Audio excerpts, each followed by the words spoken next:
নাগিনীরা চারিদিকে ফেলিতেছে বিষাক্ত নিঃশ্বাস, শান্তির ললিতবাণী শোনাইবে ব্যর্থ পরিহাস।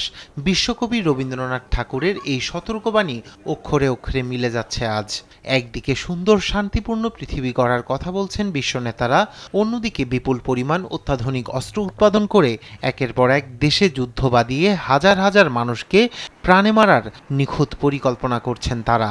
তার জন্য প্রতি বছর সামরিক খাতে খরচ রেকর্ড হারে বাড়িয়ে চলছে নানা দেশের পুঁজিবাদী সাম্রাজ্যবাদী শাসকরা।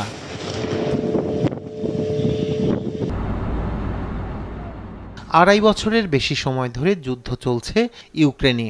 উত্তপ্ত হয়ে উঠেছে মধ্যপ্রাচ্যের বড় একটি অংশ। গাজা, লেবানন আর সিরিয়ায় একের পর এক ইসরায়েলি হামলায় নতুন করে সংঘাত দেখা দিয়েছে পুরো অঞ্চলে। আফ্রিকার বিভিন্ন দেশেও চলছে সংঘাত। লড়াই, যুদ্ধ, সীমান্ত সংঘাতের সাথে পাল্লা দিয়ে বাড়ছে রাষ্ট্রগুলোর সামরিক ব্যয়।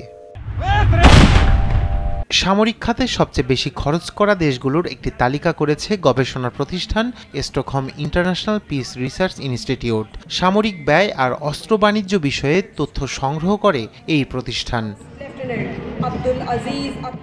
তালিকায় সবার উপরে রয়েছে যুক্তরাষ্ট্রের নাম। 2024 সালে যুক্তরাষ্ট্র সামরিক খাতে খরচ করেছে 824.3 বিলিয়ন মার্কিন ডলার, যা 2023 অর্থবছরের তুলনায় 26.8 বিলিয়ন বেশি। পরের দুটি নাম যথাক্রমে চীন ও রাশিয়ার।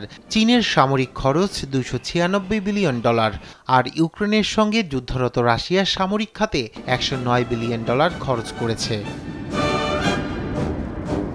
চতুর্থ ও পঞ্চম অবস্থানে রয়েছে ভারত ও সৌদি আরব।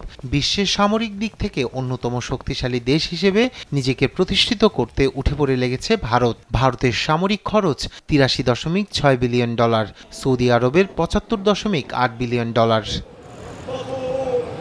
তালিকায় যুক্তরাজ্য ও জার্মানি যথাক্রমে ষষ্ঠ ও সপ্তম অবস্থানে রয়েছে। যুক্তরাজ্য খরচ করেছে 74.9 billion dollar, Germany 66.9 billion dollar. মস্কোর বিরুদ্ধে জোর লড়াই চালিয়ে যাচ্ছে ইউক্রেন। দেশটি এবছর সামরিক খাতে 64.8 বিলিয়ন ডলার খরচ করেছে। নবম অবস্থানে থাকা ফ্রান্স খরচ করেছে 61.3 বিলিয়ন ডলার। আর শীর্ষ 10-এর সবশেষ নামটি জাপানের।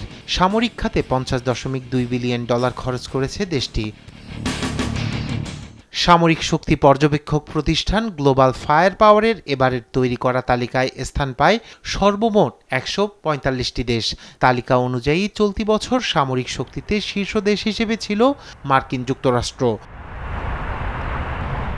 এদিকে সংকটগ্রস্ত মানুষ ক্রমশই আরও সোচ্চার হচ্ছেন এই ব্যবস্থার বিরুদ্ধে, স্লোগান তুলছেন যুদ্ধের বিরুদ্ধেও।